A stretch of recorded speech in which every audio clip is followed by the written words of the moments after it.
G'day guys and welcome. My name is Michael and I am the DeadAussieGamer, here to share with you my tips, tricks, ideas and strategies for playing and running tabletop role-playing games. Today we're back with another 7 deadly GM sin video, taking a look at expectations. Now, expectations have such big connotations and honestly I could make 3 or 4 videos about it alone.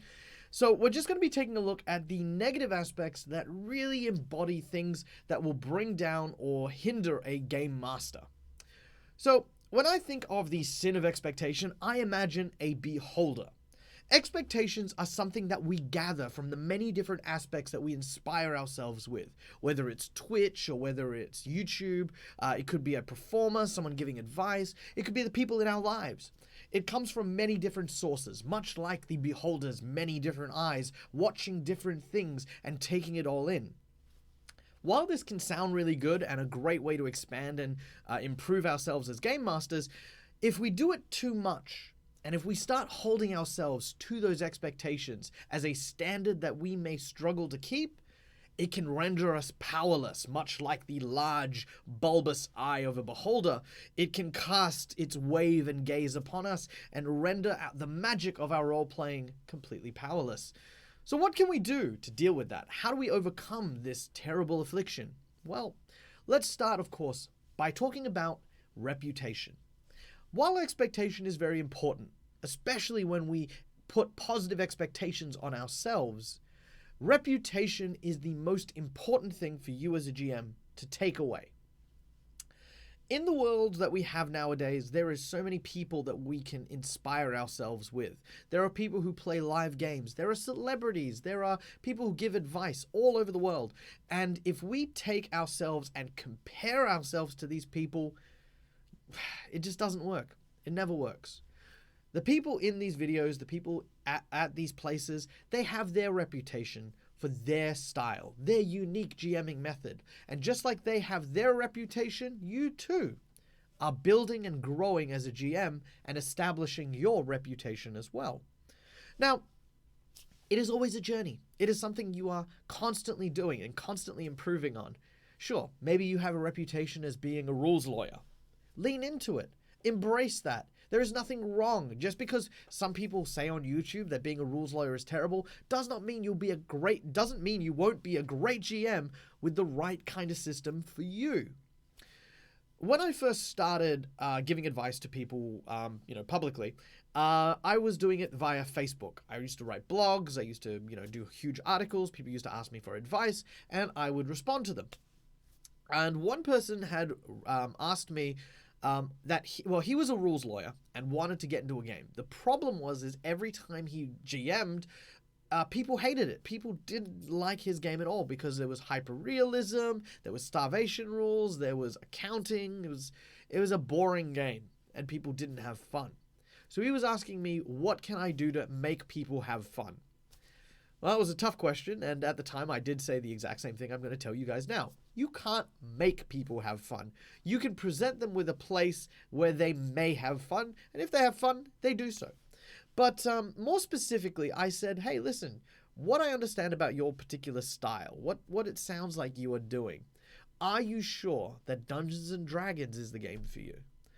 There are so many different systems and so many different ways to enjoy role-playing that to sort of put yourself in a box just because everyone says that D&D or Pathfinder or whatever is the most popular RPG, blah, blah, blah, blah, doesn't mean that that's the one that will make or use the best aspects of your style.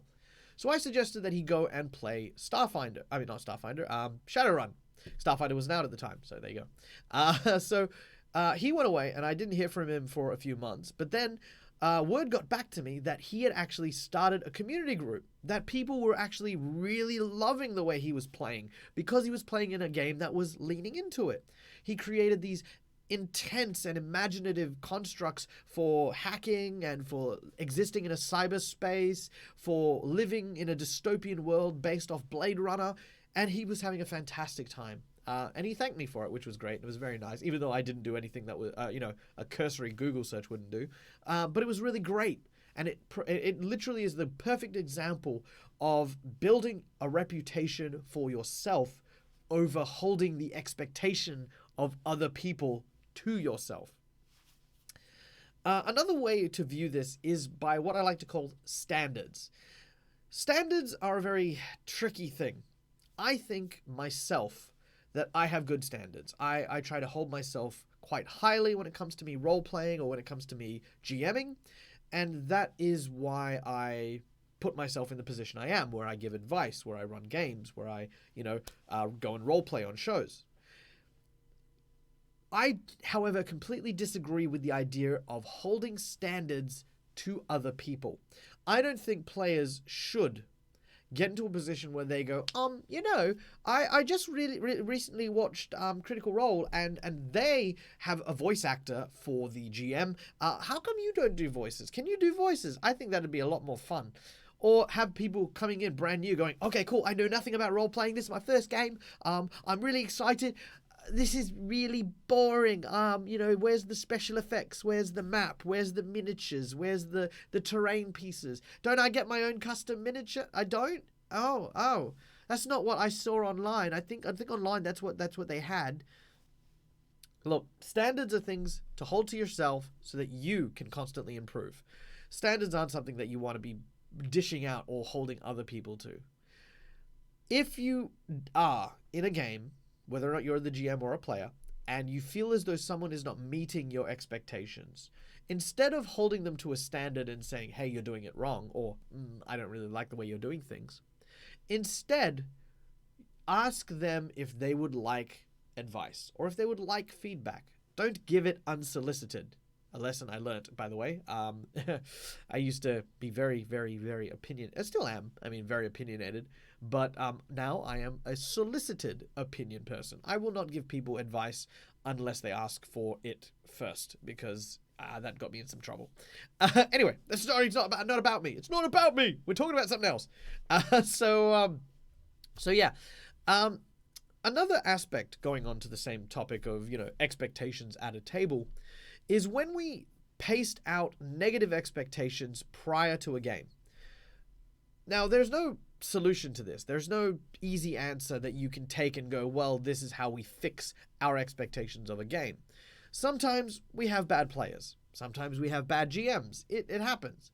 There's nothing wrong with being a bad player or a bad GM, unless, of course, you are happy being a bad player and bad GM. Then yeah, okay, that's kind of bad. But for the most part, what you really want to be doing when you get to a game is you want to be outlining the positive aspects. What are you looking forward to? What do you really want to happen when you go play? If you sit there and you go, oh God, my players are a bunch of murder hobos. I don't even know why I bother. They're not interested in my plot. They're not interested in my story. And I've just had it up to here with this player in particular. When you have that attitude, it reflects in everything you do. Even though you may roll in front of the group and, in front of everyone, the overall attitude that you as a GM hold yourself with, that gets communicated. Body language. Sighs. I guess. Or even just that joy or the schadenfreude in when someone you don't like is suffering, sort of going, oh, I guess it hits you in the face with an arrow. What a shame. These things build a negative and toxic environment, and it's very hard for a table to exist that way. Instead, take those negative ideas, take those negative thoughts, if you can, pull them out and throw them away. Then think about what you're looking forward to. Find those moments that you are really keen on and latch onto them. They're the things that you should be striving to achieve. They're the things that you should be striving to focus on when we get to a table. If it helps, this is a visualization that I do. I'll close my eyes. I will imagine that all of the bad thoughts that I have are in the front of my mind. So I'll think about it. I'll be like, okay, cool. This player is not paying attention to me. He's always on his phone. That's really frustrating. This other player is bored and he's borderline about to leave the game because no one is going on the plot. This line here, okay, this person is only interested when his story's happening and everything is about his story because he keeps trying to find his long-lost sister, even though we know that his long-lost sister isn't even in the same country, but he'll still continue to ask every single NPC where my sister is.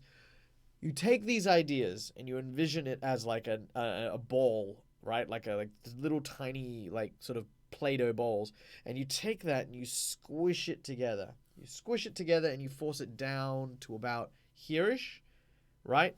And you think about them, you sort of imagine them fighting with each other, and you just rip it out and you throw it.